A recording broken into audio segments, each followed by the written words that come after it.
Kamu berdiri di depan pintu kaca berputar gedung tertinggi di distrik keuangan. Permukaan kaca memantulkan wajahmu, mungkin kamu bukan lagi gadis yang sama seperti dulu. Kulitmu tampak sedikit lelah, sorot matamu tidak lagi sebening dulu, tapi masih ada sesuatu di sana. Sesuatu yang akrab. Sebagian kecil dirimu yang kamu harap telah ia lupakan, tapi sekaligus takut kalau ia masih mengingatnya. Angin dari lobi besar menyusup ke balik kemeja tipismu, membawa bau pendingin ruangan, aroma kopi hitam dingin, kertas yang baru dicetak, dan parfum mahal yang tertinggal dari seseorang yang baru saja lewat. Kamu melangkah masuk, suara hak sepatumu menjejak lembut di atas lantai marmer, tipis seperti helaan napas yang ditahan. Tak ada yang menoleh, dan mungkin memang begitu lebih baik.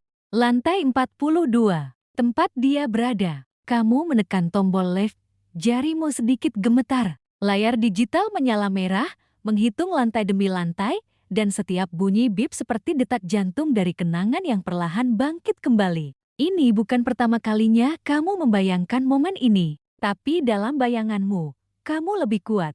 Saat pintu terbuka, kamu mendapati dirimu berada di tengah ruangan kantor yang sibuk. Karyawan berseragam rapi, ada yang menelpon, ada yang menatap layar komputer seperti tak ada waktu untuk mengingat apapun. Namun di tengah semuanya, ada satu ruangan kaca besar dengan tirai sebagian tertutup dan cahaya kekuningan lembut menyinari meja kayu gelap di dalamnya, seolah dunia lain yang terpisah.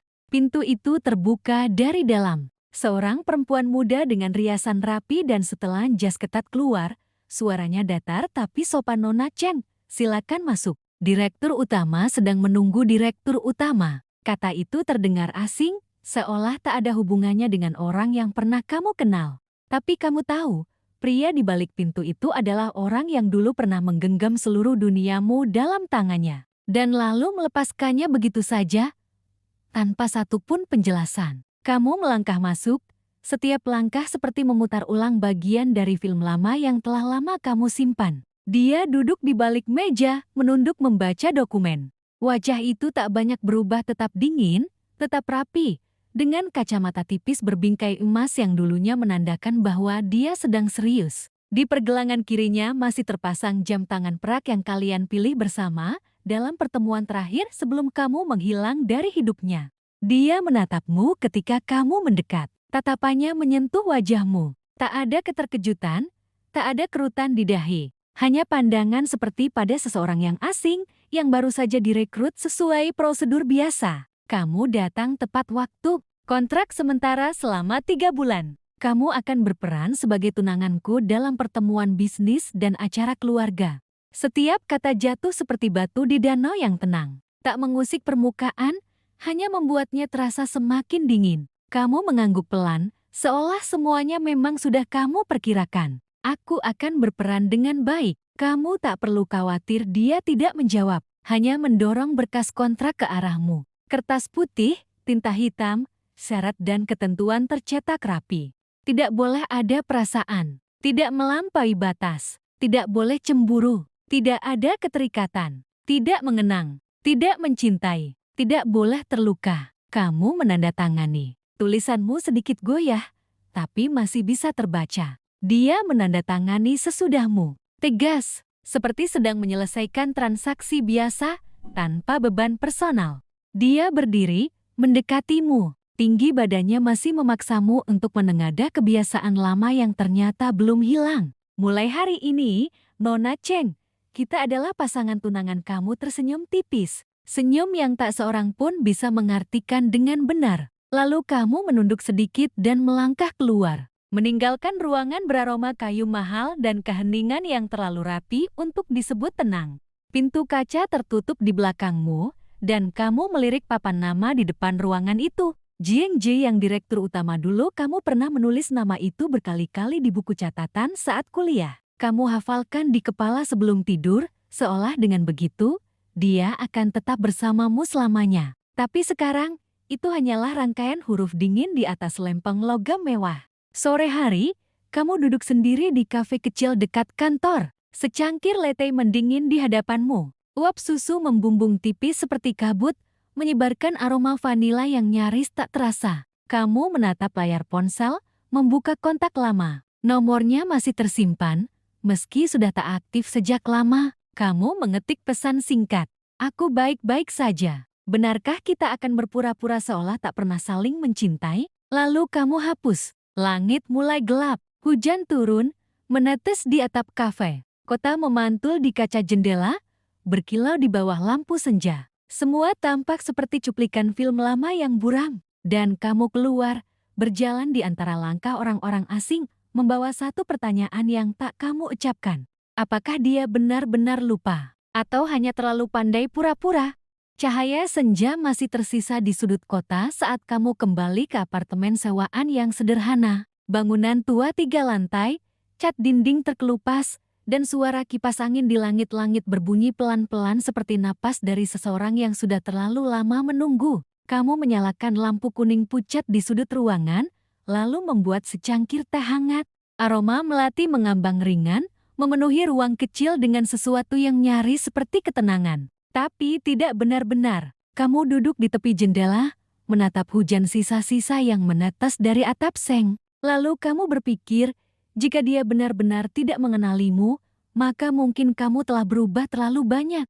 Tapi jika dia mengenalimu dan tetap memilih untuk tidak menunjukkan apapun, maka yang berubah bukan kamu. Keesokan paginya, kamu datang lebih awal, kantor masih sunyi, hanya terdengar suara mesin kopi yang bergemuruh pelan di pantry. Udara pagi di gedung tinggi ini berbeda, dingin, bersih, tapi juga seperti terlalu steril dari rasa. Kamu mencoba menyibukkan diri di ruang istirahat, memeriksa riasan, menata ulang rambut, bukan untuk dia, tapi untuk peran yang sedang kamu mainkan. Pintu terbuka perlahan. Suara langkah yang kamu kenal muncul sebelum kamu sempat menoleh. Jong Jae yang masuk, mengenakan kemeja putih polos, jas hitam, dan ekspresi datar yang hampir menyerupai patung. Dia berjalan melewatimu menuju mesin kopi, menuang minuman tanpa mengatakan sepatah kata pun. Kamu hendak melangkah keluar ketika suaranya menghentikanmu. Datar, dalam, tapi terdengar sangat jelas di ruang sunyi itu, jangan pergi dulu. Ada yang perlu saya tambahkan ke kontrak. Kamu berbalik perlahan, menatap wajahnya yang tidak berubah dari kemarin. Tatapan matanya langsung mengait pada milikmu. Tajam, tapi tidak bermusuhan.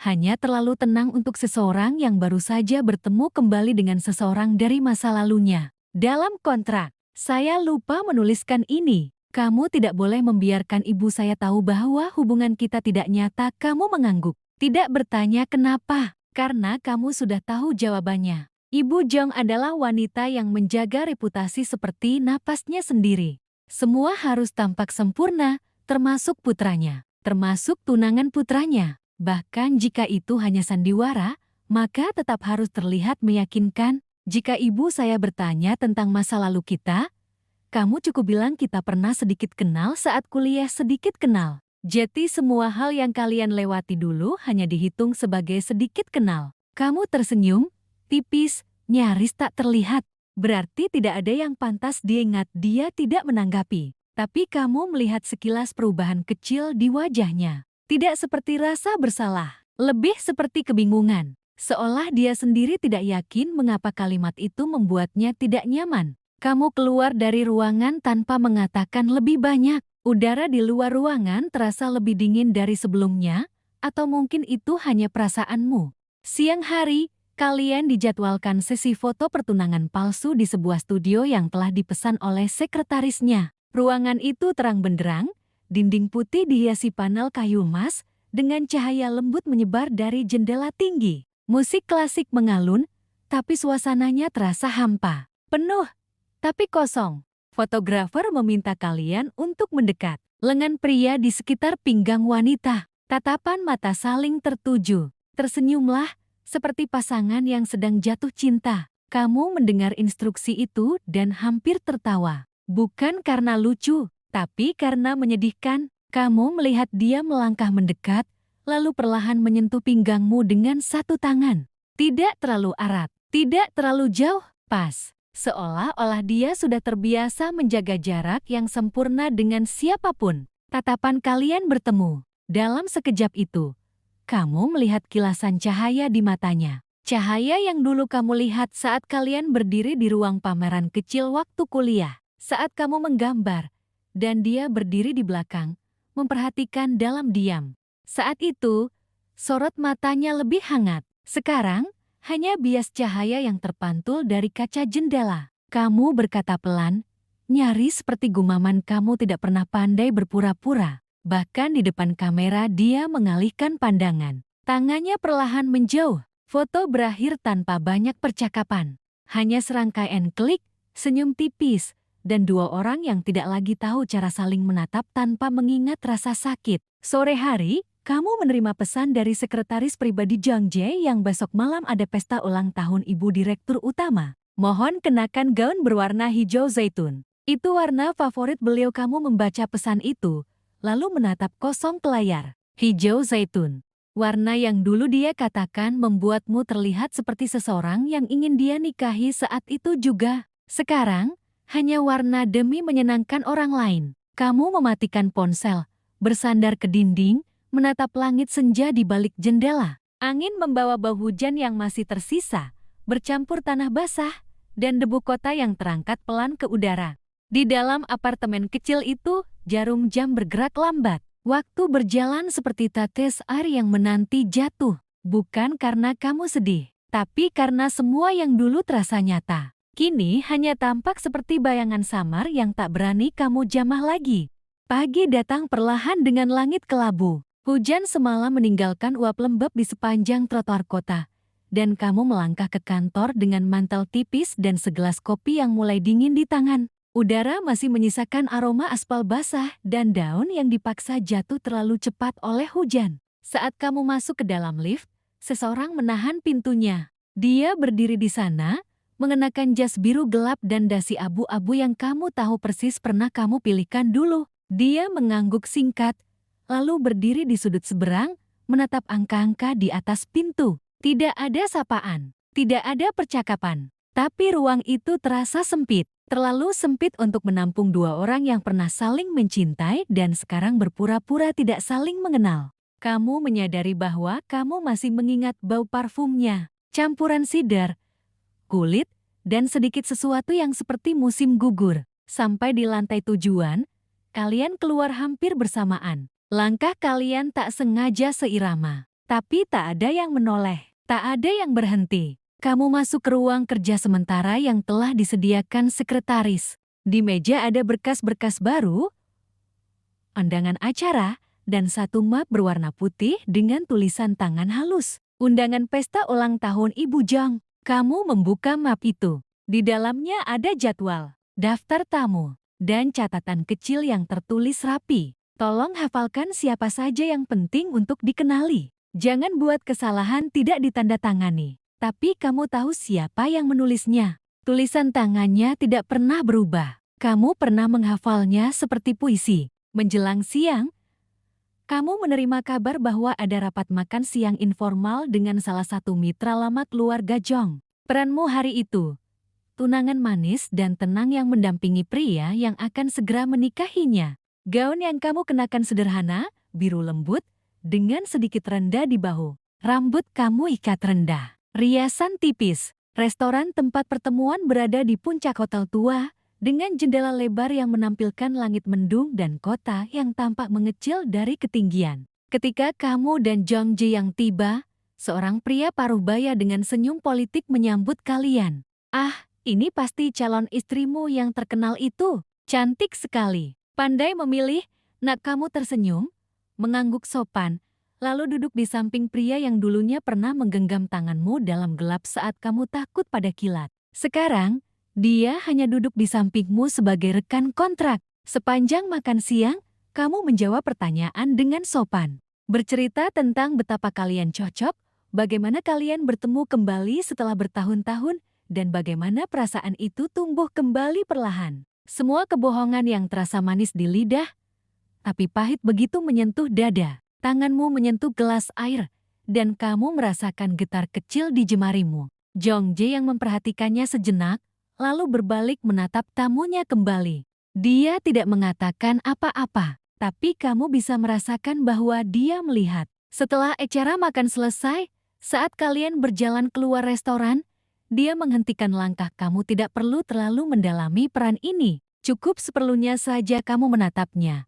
Napasmu terasa berat karena terlalu banyak menahan hal yang ingin diucapkan. Lalu kamu berkata pelan, hampir seperti gumaman. Maaf jika aku terlihat terlalu meyakinkan. Dia tidak membalas. Tapi matanya berhenti sebentar di wajahmu. Ada jeda. Kecil, tapi ada. Kembali di mobil, kalian duduk di kursi belakang, dipisahkan oleh ruang dan keheningan.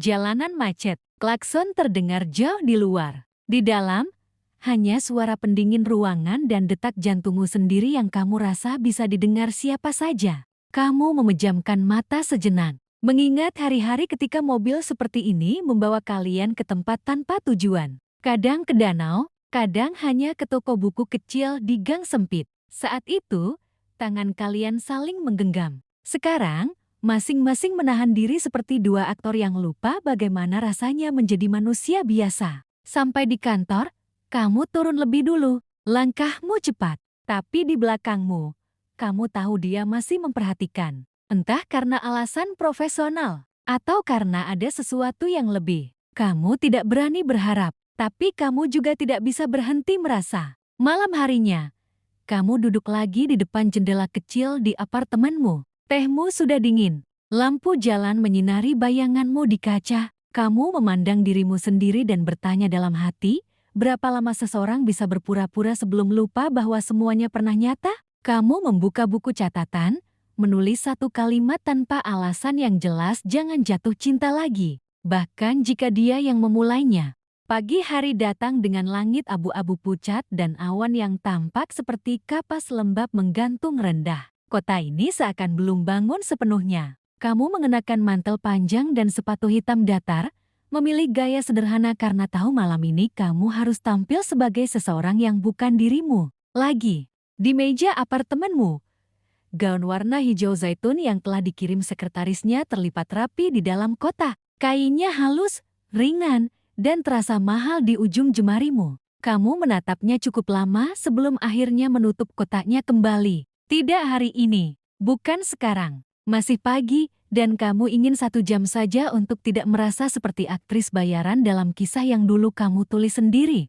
Siang hari berlalu dalam kesibukan biasa. Kamu meninjau jadwal, membaca ulang profil tamu-tamu yang akan hadir malam nanti, dan mengulang di kepala kalimat-kalimat sopan yang sudah kamu hafalkan. Di luar jendela, gerimis mulai turun. Rintik kecil yang lambat menelusuri kaca jendela seperti jari-jari kenangan. Kota tampak kabur. Semua gedung menjauh seolah bersembunyi di balik tirai air tipis. Sore menjelang, dan kamu berganti pakaian. Gaun hijau zaitun itu membalut tubuhmu dengan lembut. Mengikuti setiap lekuk tanpa memaksa, rambutmu kamu biarkan tergerai sebagian, sisanya disematkan dengan jepit kecil perak. Riasanmu tipis, hampir tidak terlihat. Tapi cermin berkata kamu tampak tenang.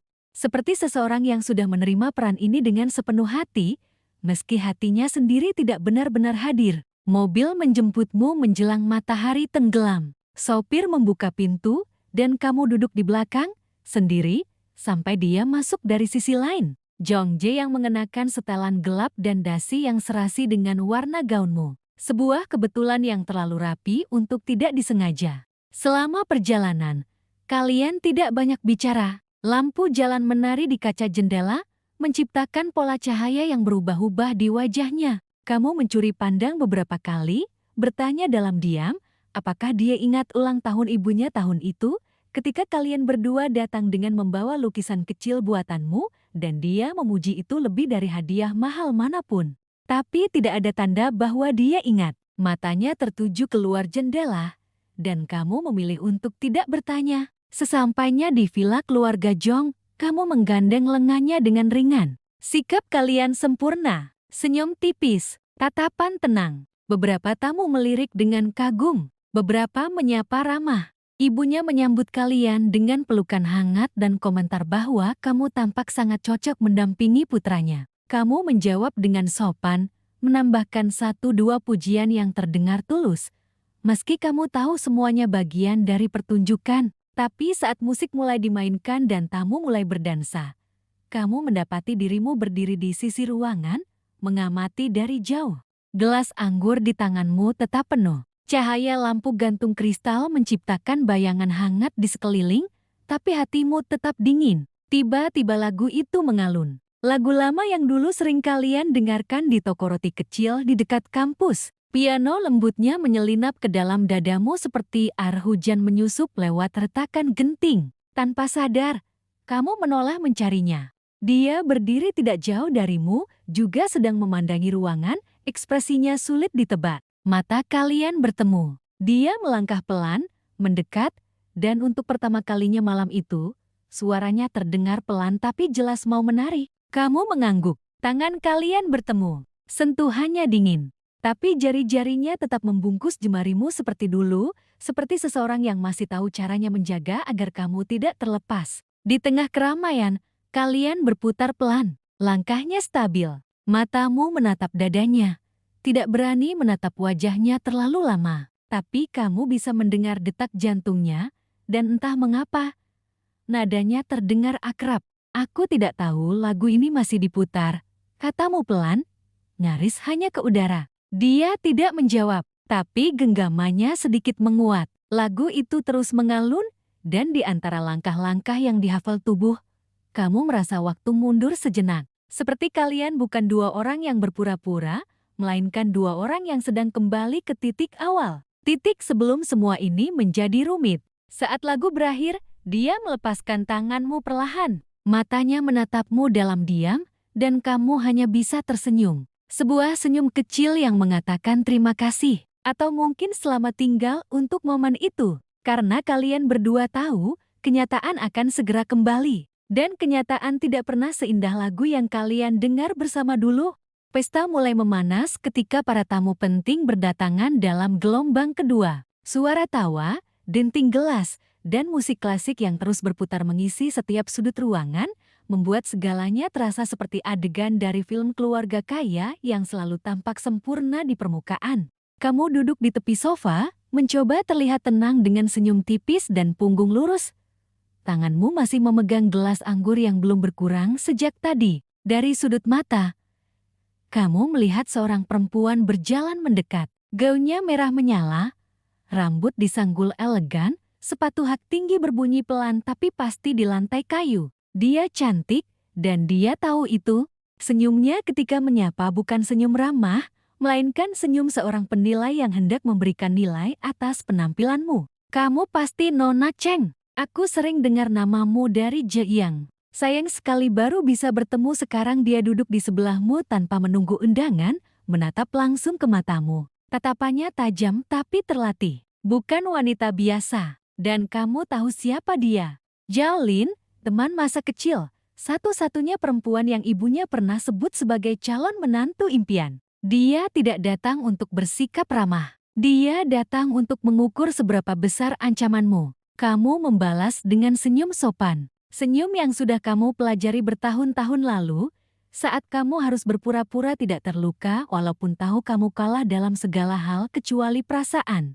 Zhejiang dan aku sudah saling kenal sejak kami kecil. Kami bahkan sempat bertunangan diam-diam ketika remaja, hanya main-main tentu saja. Tapi tetap saja. Lucu kan? Betapa hidup ini kadang berputar kembali ke awal. Kamu tidak menjawab. Kamu hanya mengangguk ringan, menyesap anggur dan menatap ke depan, seperti seseorang yang sudah terlalu sering mendengar kalimat seperti itu, dan tahu bahwa tidak ada gunanya membalasnya dengan apapun kecuali keheningan. Di seberang ruangan, Zhongji yang sedang berbicara dengan seorang pria tua berjas gelap. Tapi kamu tahu, dia melihat kalian. Sesekali, matanya bergerak sedikit ke arah kalian duduk. Dan ketika Shaolin mendadak menyentuh lenganmu dengan lembut sambil tertawa, kamu tahu dia melihat itu juga. Kamu tidak tahu mengapa dia menghampirimu tak lama kemudian, dengan langkah cepat dan suara lebih tenang dari biasanya, tapi nadanya mengandung sesuatu yang hampir bisa disebut tegang. Ada tamu penting yang ingin aku kenalkan. Ayo ikut. Dia tidak menunggu jawabanmu. Dia hanya melangkah, dan kamu bangkit, mengikuti seperti bayangan yang terlalu tahu tempatnya. Kalian berjalan melewati kerumunan, menuju ke balkon terbuka yang menghadap taman. Angin malam membawa aroma melati dari bawah. Kota di kejauhan berkilau seperti laut bintang terbalik. Tapi tidak ada tamu penting di sana. Dia bersandar pada pagar balkon, diam sebentar, lalu berkata tanpa menatapmu, Jolin tidak tahu apa-apa tentang hubungan kita. Jangan pedulikan ucapannya. Kamu berdiri diam beberapa langkah di belakangnya. Suara angin lebih keras dari suara hatimu, tapi kamu tetap mendengar setiap katanya. Perlahan kamu berjalan mendekat, lalu berdiri di sisinya. Kalian berdua menatap langit malam yang sama, tapi tidak melihat hal yang sama. Dia melanjutkan, suaranya kali ini lebih rendah. Dia memang dekat dengan keluarga. Tapi itu tidak berarti dia tahu siapa yang penting dalam hidupku. Kamu ingin percaya pada kalimat itu? Tapi terlalu banyak tahun telah berlalu. Terlalu banyak hal yang tidak diucapkan, terlalu banyak perasaan yang dikubur di tempat di mana kata-kata tidak pernah bisa mencapai. Akhirnya kamu hanya mengangguk pelan, lalu berkata cukup lembut untuk hanya didengar angin, aku tidak masalah jika kamu ingin membuatnya cemburu. Tapi jangan pura-pura bahwa kamu masih peduli, kalau sebenarnya sudah tidak.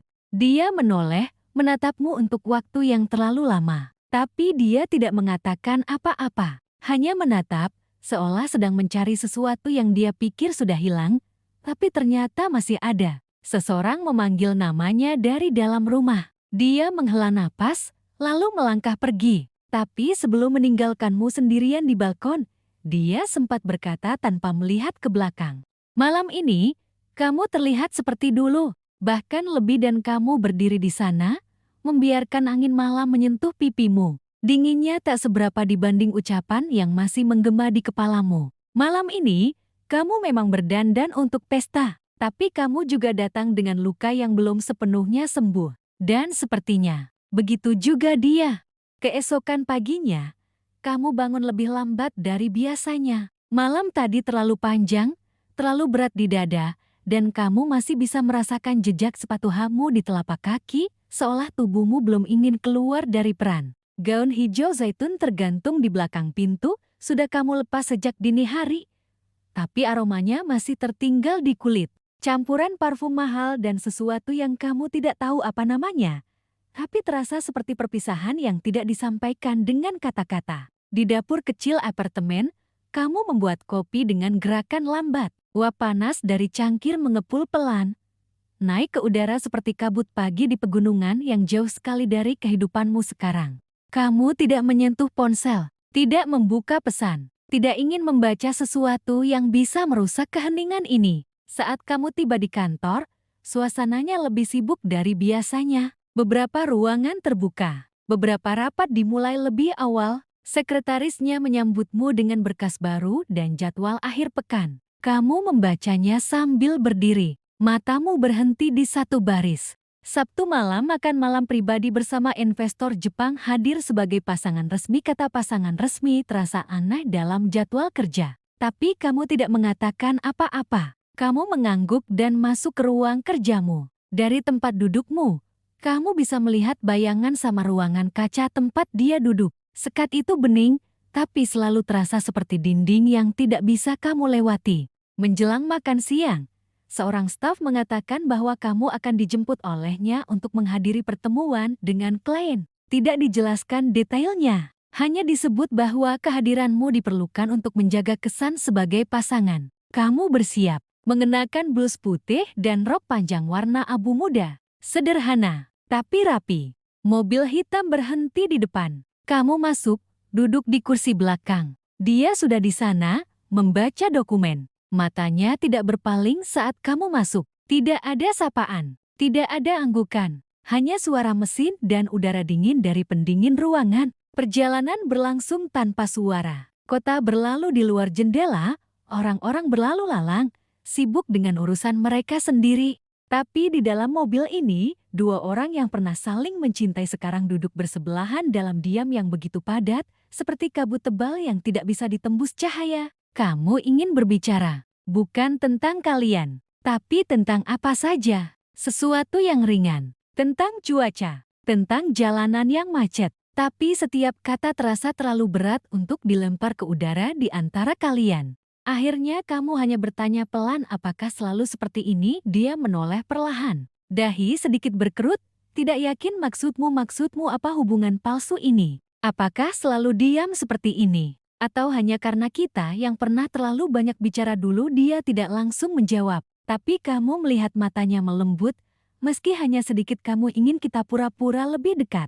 Kamu menghela napas, menatap keluar jendela lagi. Aku hanya tidak ingin duduk di sini dan merasa seperti hantu. Seolah aku ada, tapi tidak benar-benar dihitung. Mobil berhenti di lampu merah. Warna merah memantul di kaca, memberi warna pada wajahnya yang biasanya terlalu netral. Dia menatapmu lama sebelum berkata dengan suara rendah, "Kamu bukan hantu." Tapi kadang, masa lalu terasa seperti itu, dan aku tidak tahu bagaimana cara berbicara dengan masa lalu tanpa menyakitinya lagi. Lampu berubah hijau. Mobil melaju. Tapi kamu tidak bergerak. Jawaban itu menancap lebih dalam daripada yang kamu harapkan. Kamu tidak menjawab. Tidak perlu. Restoran tempat pertemuan itu berlangsung berada di lantai paling atas gedung pencakar langit baru.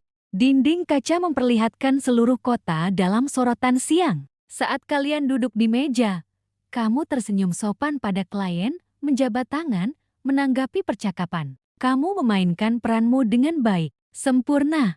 Bahkan, seolah kalian benar-benar pasangan yang sudah saling mengenal terlalu lama dan terlalu dalam.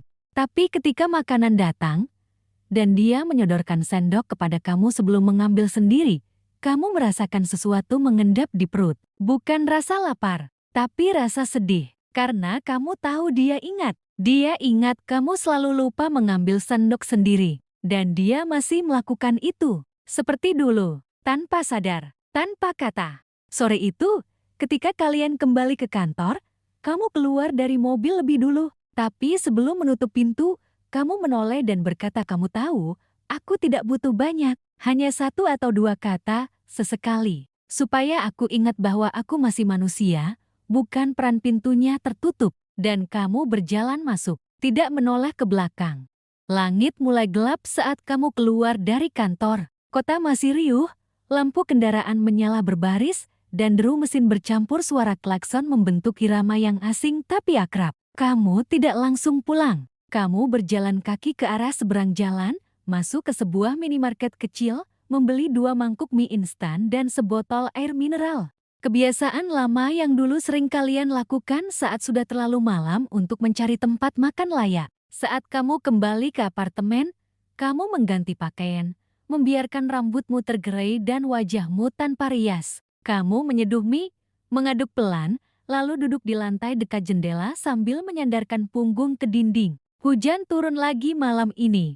Tidak deras, hanya cukup untuk menimbulkan suara ketukan pelan di kaca. Kamu memakan mie perlahan. Suap demi suap, seperti menunda waktu. Tidak ada acara, tidak ada panggilan kerja. Malam ini sunyi, tapi bukan sunyi yang sepi, melainkan sunyi yang terasa menahan napas. Seperti malam sedang menunggu sesuatu. Sekitar pukul 9, bel pintu berbunyi. Kamu tidak mengharapkannya. Tidak ada pesan masuk, tidak ada panggilan. Kamu membuka pintu perlahan dan mendapati dia berdiri di sana, mengenakan jaket hitam dan wajah tanpa ekspresi yang entah lelah atau ragu-ragu. "Aku baru selesai rapat. Aku sedang di dekat sini. Entah kenapa kakiku ke sini." Dia tidak menatap langsung ke matamu, dan kamu tidak bertanya kenapa dia datang. Kamu membuka pintu lebih lebar, membiarkannya masuk. Dia melihat sekitar, matanya berhenti sebentar pada mangkuk mie kosong di dekat jendela. "Masih suka duduk di lantai? Kamu tidak pernah suka meja makan." Kamu mengangkat bahu. Setengah senyum tempat tinggi selalu membuatku merasa terlalu rapi. Lantai. Lebih jujur, dia duduk tidak jauh darimu, tidak di sofa, tapi di lantai juga. Kalian duduk sejajar, menghadap jendela yang dipenuhi titik-titik air. Kota di luar tertutup kabut hujan, tampak seperti lukisan yang belum selesai. Kamu menawarkan mie instan kedua. Dia menerimanya. Kalian duduk, makan dalam diam, sesekali hanya terdengar suara seruputan pelan dan hujan yang tetap jatuh dengan sabar. Kamu tidak bertanya mengapa dia datang, tapi kamu tahu, kadang orang datang bukan karena mereka ingin bicara, tapi karena mereka tidak tahan diam sendirian. Dan kamu, tanpa alasan jelas, bisa memahami itu malam ini. Setelah mangkuk kosong diletakkan ke samping, dia bersandar ke dinding. Kepalanya sedikit miring, matanya tidak sepenuhnya terbuka. Dia tampak kelelahan, atau mungkin hanya sedang membiarkan dirinya lupa sejenak siapa dia di luar sana. Kamu ingin bertanya apakah dia bahagia? Apakah hidup yang dia pilih berjalan seperti yang dia harapkan? Tapi kata-kata itu tidak keluar. Karena kamu tahu, kebahagiaan adalah topik yang terlalu besar untuk dibicarakan di antara sisami dan suara hujan. Akhirnya kamu berkata pelan dulu, kita juga pernah seperti ini. Makan diam-diam, tidak bicara, tapi tahu dia mengangguk pelan, matanya masih menatap keluar dan saat itu, aku pikir diam artinya cukup kamu menoleh padanya. Dia terlihat lebih muda dalam cahaya hangat kamar yang minim. Bukan Jong Ji yang sang direktur, bukan pria dingin yang bicara dengan grafik dan kontrak, tapi pria yang dulu menggambar masa depan denganmu di tisu restoran. Kamu menyandarkan kepala ke dinding, menarik napas panjang. Aku tidak keberatan kita diam. Asal diamnya tidak membuat aku merasa sendirian. Dia menutup mata sejenak. Tidak sepenuhnya tertidur, tapi tidak sepenuhnya sadar. Mungkin dia terlalu lelah. Mungkin dia sudah tidak tahan menahan semuanya di dalam. Dan malam pun berjalan perlahan. Detik bergulir tanpa terburu-buru. Di luar, hujan masih turun. Di dalam, dua orang yang pernah saling memiliki kini duduk berdampingan dalam ruang kecil yang diciptakan oleh kesepian yang serupa. Tidak ada kata penutup, tidak ada pelukan, hanya keberadaan. Dan itu, malam ini, ternyata cukup. Pukul 2 dini hari ketika kamu terbangun. Cahaya dari lampu dapur yang kamu lupa padamkan masih menyala lembut, menyinari ruangan yang sekarang terasa asing dalam keheningan. Di sampingmu, dia tertidur, tidak di ranjang, tidak di sofa, tapi tetap di lantai, dengan kepala bersandar ke dinding dan napas tenang. Kamu tidak tahu kapan kalian tertidur. Mangkuk mie masih di meja kecil. Sendok tergeletak menyilang seperti tangan yang menyerah. Udara di ruangan menghangat oleh dua tubuh yang tidak saling menyentuh tapi tidak juga menjauh. Kamu bangkit perlahan, berjalan ke dapur untuk mengambil selimut tipis. Kamu meletakkannya pelan di atas tubuhnya, berusaha tidak membuat suara. Tapi saat kamu akan berbalik, suaranya terdengar pelan, nyaris seperti bisikan. Masih suka begadang. Kamu berhenti, menatapnya dalam temaram lampu. Matanya belum terbuka sepenuhnya, tapi senyumnya tergambar samar. Senyum itu, senyum yang pernah membuatmu percaya akan banyak hal. Kamu duduk kembali di sampingnya, kali ini lebih dekat. Bahumu hampir menyentuh bahunya, tapi kamu tetap menjaga jarak. Karena kamu tahu, beberapa jarak diciptakan bukan untuk dilanggar, melainkan untuk dihormati. Sudah lama kamu tidak begadang seperti ini. Dulu, kalian bisa bicara sampai pagi. Tentang mimpi, tentang hal-hal kecil yang tidak penting, tentang masa depan yang kalian kira akan datang dalam bentuk yang bisa dipeluk. Sekarang, kamu hanya ingin bertanya satu hal. Kenapa kamu tidak mengenaliku waktu itu? Saat aku masuk ke kantor dia diam, lama. Lalu menjawab dengan suara yang lebih lelah daripada pelan karena aku pikir kalau aku pura-pura cukup lama, semuanya tidak akan terasa sesakit itu. Kamu menunduk, menggenggam tangan sendiri. Malam terasa lebih berat setelah kalimat itu, tapi anehnya, kamu mengerti. Kamu ingin mengatakan sesuatu, ingin sekali. Tentang malam di rumah sakit saat kamu pergi tanpa pamit. Tentang surat yang tidak pernah kamu kirim. Tentang hari-hari yang kamu habiskan menghindari namanya di semua tempat. Tapi lidahmu kaku, dadamu sesak, dan waktu tidak menunggu. Akhirnya kamu berkata pelan, aku tidak datang kembali untuk membalas apa-apa. Aku datang karena aku butuh pekerjaan. Tapi juga karena mungkin. Aku ingin tahu apakah kamu masih menyimpan sesuatu. Meski cuma sedikit. Dia tidak langsung menjawab, tapi tangannya bergerak, perlahan, menyentuh ujung jemarimu. Ringan, tidak memaksa. Seperti seseorang yang masih belajar kembali cara menyentuh sesuatu yang dulu pernah pecah. Aku menyimpan terlalu banyak, katanya. Akhirnya kamu tidak tahu apakah hatimu harus senang atau hancur karena jawaban itu. Tapi malam ini, kamu tidak ingin memilih. Kamu hanya ingin membiarkan semuanya mengalir. Tidak terlalu cepat. Tidak terlalu jelas. Kalian duduk begitu sampai fajar mendekat. Langit mulai berubah warna. Ungu, lalu merah muda, lalu keemasan. Kota yang tadi sunyi perlahan mulai hidup. Tapi di apartemen kecilmu, semuanya masih tenang. Kamu bersandar ke dinding, menatap langit, dan bertanya dalam hati, kalau pagi sudah datang, apakah kita akan tetap seperti ini? Atau kembali jati dua orang asing yang pura-pura sibuk dia tertidur lagi di sampingmu. Napasnya ringan, hampir tak terdengar. Dan kamu akhirnya menutup mata juga. Tidak untuk tidur, tapi untuk menyimpan perasaan ini dalam tempat yang tidak bisa disentuh siapapun. Pagi sudah penuh saat kamu terbangun. Cahaya matahari menembus celah tirai, menggambarkan garis-garis hangat di lantai dan dinding. Di sampingmu, tempat duduk kosong. Selimut sudah dilipat rapi. Tidak ada suara di dapur. Tidak ada aroma kopi. Seolah dia hanya singgah dalam mimpi dan pagi datang untuk menghapusnya perlahan. Tapi di atas meja kecil, ada secari kertas yang dilipat dua. Bukan catatan. Hanya selembar daftar jadwal dari kantor, dengan lingkaran kecil di satu baris rapat dengan tim keuangan jam 11 tulisan tangan di lingkaran itu kamu kenali. Dan kamu tidak tahu kenapa. Tapi kamu menyimpannya ke dalam laci paling atas, di antara benda-benda kecil yang tidak kamu buang tapi juga tidak pernah kamu sentuh lagi.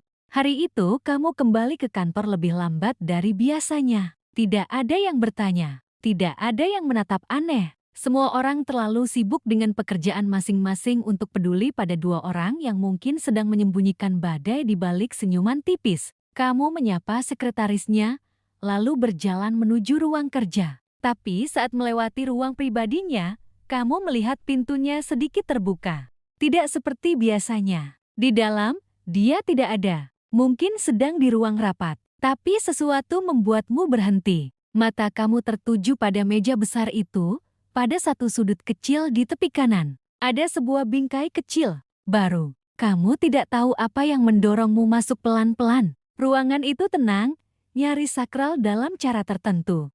Kamu berjalan mendekat, dan ketika melihat isi bingkai itu, jantungmu seakan berhenti sejenak. Itu adalah foto lama. Kamu dan dia duduk berdampingan di tangga batu kampus. Kamu sedang tertawa. Dia sedang melihatmu, bukan ke kamera. Waktu itu adalah ulang tahunmu, dan dia diam-diam menyewa fotografer temanmu untuk memotret kalian berdua tanpa kamu tahu. Foto itu pernah kamu simpan, tapi kamu yakin kamu yang menyimpannya. Sekarang ada di mejanya, dalam bingkai perak sederhana, berdiri di samping dokumen dan alat tulis. Kamu duduk di kursi tamunya, menatap foto itu lama, penuh pertanyaan. Mungkinkah dia menyimpannya selama ini? Atau dia menemukannya entah di mana dan baru memasangnya kembali? Atau mungkin dia tidak pernah benar-benar membuangnya? Saat kamu hendak berdiri, pintu dibuka. Dia masuk, tidak tampak kaget melihatmu di sana. Dia hanya diam, lalu berjalan pelan ke mejanya, berdiri di seberangmu. Itu hari ulang tahunmu. Aku lupa tahun keberapa. Tapi aku ingat kamu tidak suka pesta. Jadi kita hanya beli kue kecil dan duduk di tangga itu selama hampir 2 jam kamu menatapnya. Kali ini kamu tidak menahan pertanyaan. Kenapa kamu menyimpannya? Dia menarik napas pelan. Matanya menatap foto itu. Bukan kamu karena aku tidak punya foto yang lain. Dan karena hari itu. Aku tahu aku mencintaimu lebih dari yang bisa aku fahami. Keheningan menggantung di udara. Tidak berat, tapi rapuh. Seperti benang tipis yang jika disentuh akan putus. Kamu berdiri, melangkah ke arah pintu, tapi sebelum keluar, kamu berkata pelan. Hari itu kamu lupa bawa kue. Kamu datang cuma bawa 1 lilin. Dia tertawa pelan, dan kamu mendengar sesuatu dalam tawa itu yang tidak pernah muncul di ruang rapat, atau saat dia bicara di depan investor. Sesuatu yang lama. Sesuatu yang hanya kamu tahu. Aku ingat, kamu marah. Tapi tetap meniup lilingnya dan kamu melangkah keluar. Meninggalkan ruangan dengan langkah yang ringan, tapi hati yang masih menahan gelombang kecil. Hari ini, kamu tahu satu hal, beberapa kenangan tidak mati. Mereka hanya menunggu waktu yang tepat untuk kembali bernapas. Hari itu langit mendung sejak pagi. Udara terasa lebih berat dari biasanya, dan kamu merasa ada sesuatu yang akan pecah meskipun kamu belum tahu apa bentuknya. Suasana kantor dipenuhi suara ketikan cepat dan langkah-langkah tergesa, tapi semua itu hanya menjadi latar samar dalam pikiranku yang mulai terlalu penuh. Pertemuan sore dengan investor dari Shanghai berjalan kaku. Mereka banyak bertanya, beberapa pernyataan mereka cukup tajam, dan kamu melihat Zhang Jie yang mulai kehilangan kesabaran di ujung meja. Tapi dia tetap tenang. Tenang dengan cara yang terlihat seperti seseorang sedang menggenggam gelas retak terlalu keras agar tidak pecah di depan orang banyak. Setelah rapat selesai, kalian kembali ke ruangannya. Dia melepas dasi dengan gerakan cepat, lalu menjatuhkannya ke atas meja. Kamu berdiri diam di dekat pintu, ingin memberinya ruang, tapi juga tahu bahwa mungkin dia membutuhkan seseorang yang tidak bertanya. Kamu bilang bahwa semuanya akan baik-baik saja, bahwa investor seperti itu memang hanya ingin menguji dominasi. Tapi saat kamu berkata begitu, dia justru menatapmu tajam. Seolah kata-kata itu memancing sesuatu yang telah lama tertahan. Jangan bicara seolah kamu tahu apa yang sedang aku hadapi. Nada suaranya tidak keras, tapi cukup untuk menusuk. Kamu membeku. Udara di ruangan seketika menjadi dingin. Kamu menelan ludah, mencoba tetap tenang. Aku hanya mencoba membantu dia menggelang pelan, tidak menatapmu. Kamu tidak di sini untuk membantu, kamu di sini karena kontrak. Jangan bertindak seolah kita masih sama seperti dulu. Kata-kata itu menamparmu lebih dari yang kamu perkirakan. Tapi kamu tidak mundur, kamu berjalan pelan ke meja. Lalu menatapnya lurus. Kalau aku hanya bagian dari kontrak, kenapa kamu datang ke apartemenku malam itu? Dia terdiam, wajahnya berubah. Ada sesuatu dalam sorot matanya yang rapuh, tapi keras kepala. Seperti seseorang yang ingin menyerah tapi tidak tahu bagaimana caranya. Aku datang karena aku tidak bisa tidur. Aku datang karena aku pikir kamu masih bisa jeti tempat aku bernafas. Lalu kenapa sekarang kamu bilang aku cuma kontrak? Karena itu lebih mudah daripada mengaku bahwa aku tidak pernah benar-benar selesai denganmu. Kamu berdiri di sana, tubuhmu menegang. Hati kamu seperti dihempas oleh kata-katanya sendiri, tidak tahu apakah harus merasa lega atau hancur. Tiba-tiba, lenganmu tanpa sengaja menyenggol vas bunga di sudut meja. Benda itu jatuh, menghantam lantai dengan suara pecah yang memecah keheningan kalian berdua. Kelopak bunga berjatuhan, air tumpah, dan pecahan kaca tersebar seperti kilatan emosi yang tidak pernah bisa benar-benar dikendalikan. Kamu menunduk, hendak memunguti pecahan itu, tapi dia lebih dulu berlutut. Tangan kalian hampir bersentuhan di atas lantai dingin. Jangan sentuh, nanti kamu luka. Dia mengatakannya pelan, tapi kali ini tidak ada kemarahan. Hanya kepedulian yang samar, terbungkus ragu. Kamu mengangkat wajah, mata kalian bertemu. Dan dalam tatapan itu, ada terlalu banyak yang ingin diucapkan. Terlalu banyak yang tidak sempat diucapkan dulu. Kamu merasa tenggorokanmu mengering. Ingin bicara, tapi tidak tahu harus memulai dari mana. Dia menyapu sisa-sisa pecahan ke sisi ruangan, lalu duduk bersandar di tembok. Kamu duduk tak jauh dari situ. Kalian berdua diam, tapi bukan diam yang kosong, diam yang penuh sesak. Akhirnya, dia berkata dengan suara lelah, aku tidak tahu cara menyembuhkan semua ini, tapi aku juga tidak tahu cara membiarkanmu pergi untuk kedua kalinya. Dan kamu hanya menunduk, menatap tanganmu sendiri. Ada luka kecil di jari manismu, darah merembes sedikit, tidak sakit, tapi cukup untuk mengingatkan bahwa segala hal yang pecah akan selalu meninggalkan bekas. Hujan turun sepanjang malam, dan saat pagi datang, suhu turun drastis. Kamu bangun lebih awal, membuka tirai, dan mendapati butiran halus putih perlahan turun dari langit. Tidak banyak, belum cukup untuk menyelimuti kota, tapi cukup untuk membungkus pagi dengan keheningan yang tidak biasa. Salju pertama tahun ini, tipis, rapuh, indah dengan cara yang hampir menyakitkan. Kamu mengenakan mantel panjang dan syal abu-abu, melangkah pelan di trotoar yang mulai licin. Jalanan belum penuh. Orang-orang masih enggan keluar. Udara menggigit lembut di pipimu, dan setiap napasmu terlihat dalam uap putih yang cepat hilang. Kamu tidak langsung ke kantor. Kakimu membawa dirimu ke tempat yang tidak direncanakan. Sebuah toko buku kecil di sudut kota lama. Tempat itu hampir tidak berubah. Bau kertas tua masih memenuhi udara.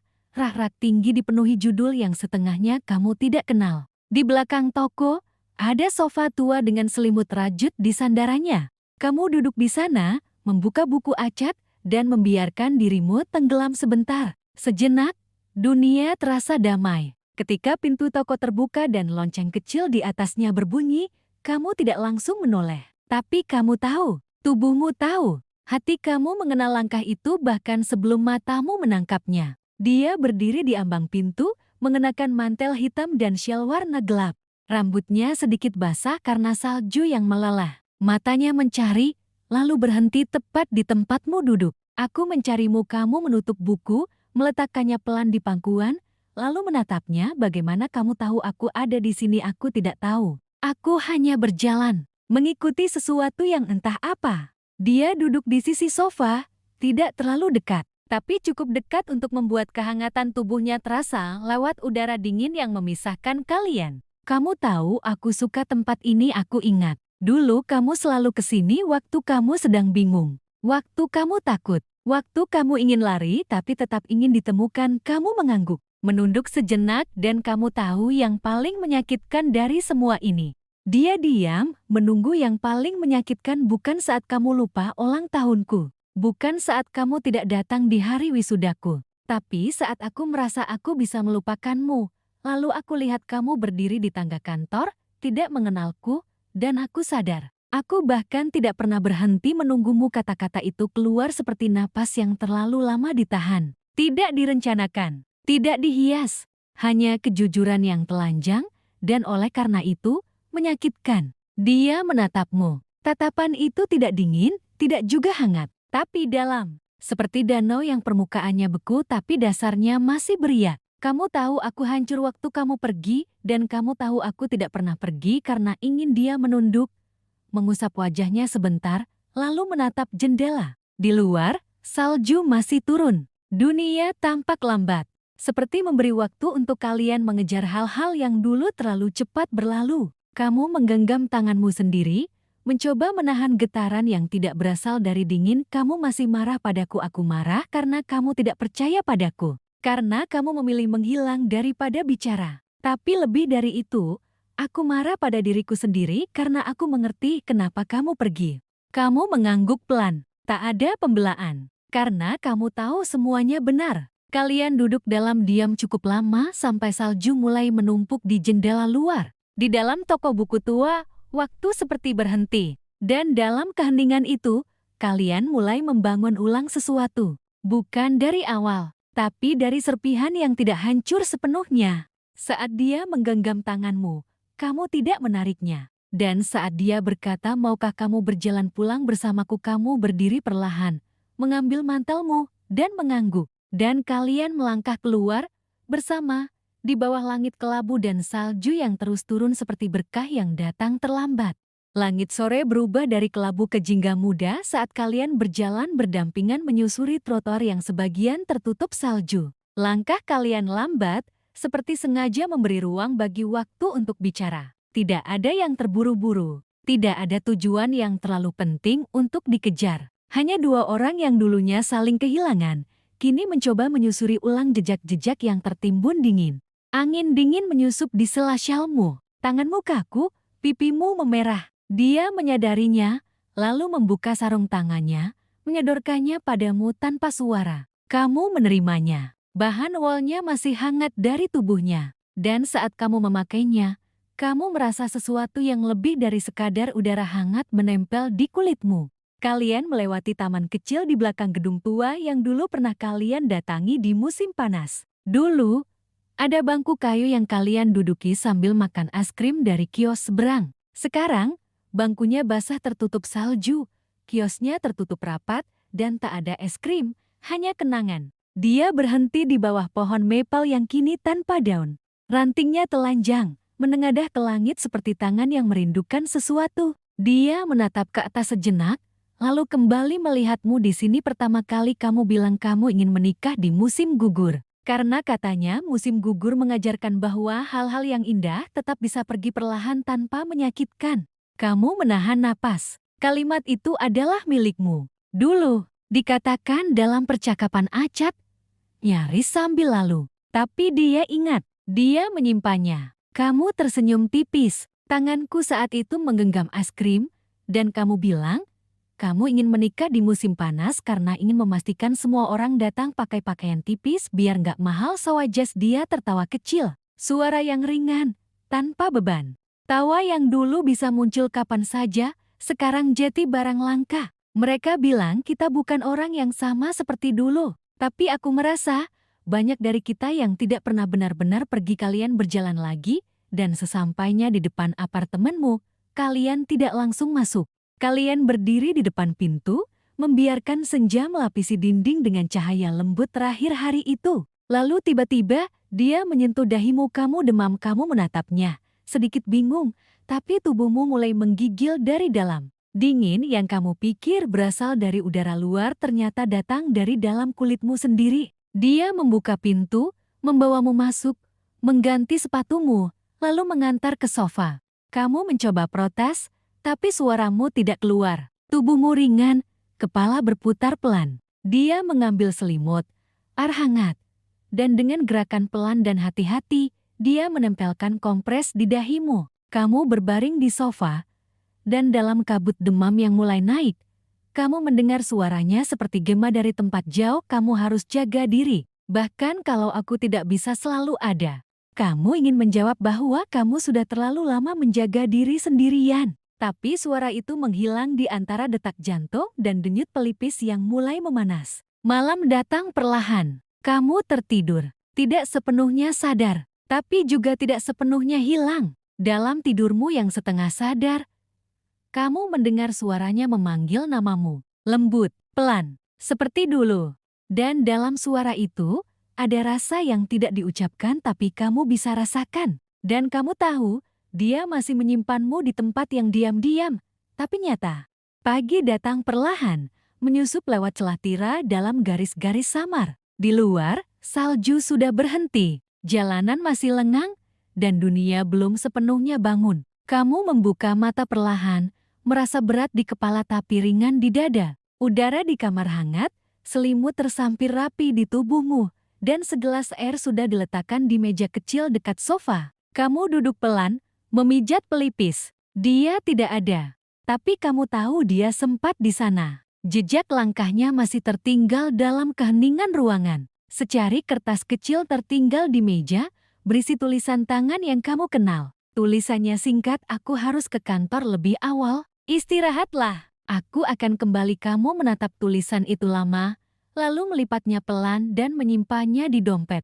Ada sesuatu tentang kata-kata yang tidak sempurna itu yang membuatmu merasa lebih dilihat daripada 1000 kalimat manis yang pernah kamu baca di buku. Kamu berdiri, berjalan ke kamar mandi, dan menatap bayanganmu di cermin. Wajahmu pucat, tapi matamu tampak hidup. Tidak karena demamnya telah turun, tapi karena untuk pertama kalinya dalam waktu yang sangat lama, kamu merasa tidak sendirian. Tapi kamu juga tahu sesuatu yang lain. Kamu tahu rasa nyaman bisa menipu, bisa membuatmu lupa bahwa kenyataan tidak pernah berhenti mengetuk, dan bahwa kebahagiaan sementara bisa jadi lebih menyakitkan ketika waktunya habis. Kamu mengemasi barang-barangmu perlahan. Tidak banyak, hanya pakaian kerja, satu pasang sepatu, dan buku catatan kecil yang selalu kamu simpan di laci. Kamu menulis sesuatu di halaman terakhir sebelum menutupnya dan memasukkannya ke dalam tas. Lalu kamu berdiri di pintu, menatap ruangan yang semalam terasa seperti tempat perlindungan,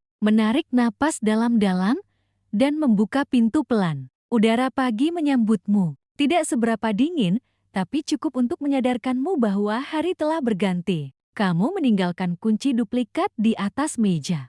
Langkahmu di lorong pelan, tapi tidak ragu. Bukan karena kamu ingin pergi, tapi karena kamu tahu jika kamu tinggal lebih lama, kamu mungkin akan tinggal selamanya, dan kamu belum siap untuk kembali percaya pada sesuatu yang belum selesai sepenuhnya. Saat dia kembali nanti, dia akan menemukan ruangan itu kosong. Hangatnya masih tersisa, tapi kamu tidak ada. Hanya secari kertas kecil yang kamu selipkan di balik buku catatanmu yang tertinggal di sofa. Aku datang bukan untuk mengulang masa lalu, tapi untuk tahu apakah aku masih bisa melangkah maju. Dan sekarang, aku tahu jawabannya dan dia akan membaca itu. Akan duduk di sofa yang tadi kamu tempati. Akan menyentuh tempat kamu bersandar. Akan merasa sesuatu yang hilang bukan karena kamu pergi, tapi karena kali ini kamu pergi tanpa berpamitan seperti dulu, tapi juga tanpa marah, tanpa tangisan, tanpa janji. Hanya diam. Dan diam yang paling sunyi adalah diam yang mengerti. Dan kamu berjalan, menyusuri trotoar pagi dengan langkah ringan tapi napas panjang. Bukan untuk melarikan diri, tapi untuk kembali ke dirimu sendiri. Seseorang yang masih mencintai, tapi sudah tahu bagaimana caranya berhenti menunggu. Hari itu berlangsung seperti hari-hari lainnya bagi dunia di luar sana. Tapi bagi dia, dunia berjalan setengah lebih lambat sejak membaca catatan yang kamu tinggalkan. Dia tidak langsung mengejar, tidak langsung mengirim pesan. Dia hanya duduk di sofa tempat kamu tertidur malam itu, memegang buku catatanmu seperti sesuatu yang terlalu rapuh untuk dibuka, terlalu berharga untuk diabaikan. Sore hari, dia datang ke rumah ibunya untuk acara kecil yang sudah dijadwalkan sejak lama. Acara pertunangan simbolis dengan Xiaolin, bukan resmi, hanya tradisi keluarga. Pertunjukan sopan santun yang semua orang tahu tidak berarti banyak, tapi tetap dijalankan karena itulah cara dunia bekerja di lingkaran mereka. Ibunya menyambutnya dengan senyum lelah dan tatapan penuh harap. Tamu-tamu berdatangan. Bunga disusun dengan rapi. Musik mengalun pelan. Semuanya tampak sempurna dari luar, tapi dadanya kosong. Pikirannya melayang ke pagi itu, ke jejak langkahmu yang dia tidak sempat kejar. Di tengah keramaian, Xiaolin berjalan menghampirinya. Gaunnya anggun, riasannya tak bercela. Dia menatap Zhongje yang dengan senyum yang terukur. Semua orang menunggu, tapi dia tahu, tatapan pria di hadapannya tidak benar-benar berada di sini. Kamu melangkah masuk beberapa saat kemudian. Tidak ada yang tahu kamu akan datang. Tapi kamu datang. Dengan gaun sederhana warna biru tua. Warna yang dia suka. Wajahmu tenang. Langkahmu mantap. Tidak ada luka yang kamu bawa di wajah. Tapi juga tidak ada kebanggaan. Hanya ketenangan yang datang dari seseorang yang sudah berdamai dengan apapun yang akan terjadi. Semua orang melihatmu, termasuk dia, termasuk ibunya. Tapi hanya dia yang benar-benar memperhatikan detail kecil di jemarimu yang kosong. Tidak ada cincin, tidak ada ikatan. Tapi justru karena itu, ada ruang untuk pilihan. Dia menghampirimu. Langkahnya cepat tapi tidak panik. Tatapannya penuh hal yang belum dikatakan. Kamu menatap balik, tidak lari, tidak takut. Dunia di sekeliling menjadi latar buram. Hanya kalian berdua yang tersisa. Kamu datang karena aku tidak mau pergi kali ini tanpa menyelesaikan apa yang pernah tertunda. Dia mengangguk, matanya berkabut, tapi tidak jatuh. Tangannya ingin meraihmu, tapi masih menahan diri. Kamu tahu itu, kamu juga menunggu. Xiaolin mendekat dari belakang. Dia berdiri di sana, mendengarkan semuanya, tapi tidak mengatakan apa-apa. Lalu, dengan suara rendah yang hanya bisa didengar kalian bertiga, dia berkata, "Kalau cinta memang milikmu, tak perlu kau rebut kembali. Ia akan menemukan jalannya sendiri dan dia pergi, meninggalkan kalian berdiri di tengah keramaian yang mendadak terasa seperti ruang pribadi." Dia menggenggam tanganmu, tidak lagi ragu, tidak lagi pura-pura, dan kamu tidak menariknya. Kalian berdiri di sana, dua orang yang pernah jatuh, pernah hilang arah, pernah menolak untuk saling percaya lagi. Tapi hari itu, kalian memilih berdiri bersama. Bukan karena waktu memaksa, tapi karena cinta itu memang kadang berjalan dalam lingkaran, hanya untuk kembali ke titik yang seharusnya. Dan untuk pertama kalinya, kamu percaya bahwa apa yang rusak bisa tetap indah setelah dipungut kembali. Bukan karena kembali utuh, tapi karena dipilih ulang. Beberapa minggu berlalu sejak hari itu. Hari ketika kamu memilih untuk tidak pergi. Hari ketika kalian berdua akhirnya duduk di sisi yang sama dari kenangan. Tidak lagi saling menjauh, tidak lagi saling menahan. Hidup berjalan, tapi tidak lagi mengejar. Pagi-pagi kalian lewatkan dengan keheningan yang nyaman. Cangkir kopi tidak lagi terasa terlalu panas atau terlalu pahit. Hanya cukup. Seperti segalanya sekarang, terasa cukup. Kalian masih bekerja. Masih bertengkar soal hal-hal kecil. Tentang siapa yang lupa menutup lampu dapur. Tentang siapa yang selalu menaruh sepatu tidak pada tempatnya. Tapi semua itu tak lagi seperti medan perang. Hanya percakapan yang membuktikan bahwa kalian hidup bersama di waktu yang sama. Suatu malam, saat hujan turun ringan di luar, kalian duduk berdampingan di sofa yang pernah menjadi tempatmu tertidur karena demam. Jendela berkabut, dan musik klasik mengalun pelan dari speaker kecil di rak buku. Kamu menyandarkan kepala ke bahunya. Dia tidak berkata apa-apa, hanya mengusap rambutmu perlahan. Kamu bertanya, pelan sekali, apa kamu benar-benar ingat semuanya? Dia mengangguk. Tidak terburu-buru, aku ingat hari kita pertama kali bertemu. Kamu pakai baju putih, duduk di barisan belakang kelas, dan aku pikir, kamu tampak seperti seseorang yang menulis puisi di sudut diam. Aku ingat hari kamu marah karena aku lupa ulang tahunmu. Tapi kamu tetap meniup lilin satu batang itu sambil menangis diam-diam. Aku ingat hari kamu pergi. Hari ketika udara terasa seperti berhenti. Dan aku duduk di mobil sendirian. Berharap semua ini cuma mimpi buruk yang bisa kutidurkan, dan yang paling aku ingat adalah betapa bodohnya aku karena berpikir aku bisa hidup tanpa kamu. Kamu tidak menjawab. Kamu hanya memejamkan mata. Air matamu jatuh satu, tidak karena sedih, tapi karena akhirnya beban itu turun perlahan dari dadamu. Tidak dibuang, tapi dilepas, seperti seseorang melepaskan mantel berat di akhir musim dingin. Di luar, hujan berubah jadi gerimis. Angin berhembus lembut lewat celah jendela. Dan kamu tahu, malam ini bukan akhir dari cerita kalian, tapi cukup untuk jeti akhir dari bagian yang paling menyakitkan. Kalian tidak berbicara lagi. Tidak perlu. Kalian hanya duduk berdua, napas kalian menyatu dalam ritme yang tenang. Tidak ada janji diucapkan. Tidak ada rencana dibuat. Tapi ada kepastian yang mengendap perlahan bahwa meskipun cinta tidak selalu datang tepat waktu, kadang ia hanya sedang mencari jalan pulang yang paling sunyi. Dan kali ini, ia pulang padamu. Di bawah langit yang gelap, di kota yang tidak pernah benar-benar tidur, kamu akhirnya bisa memejamkan mata. Tidak karena lelah, tapi karena tenang, dan kamu tidur di samping seseorang yang tidak perlu kamu kejar lagi. Karena dia sudah berdiri diam di tempat yang selama ini kamu tunggu.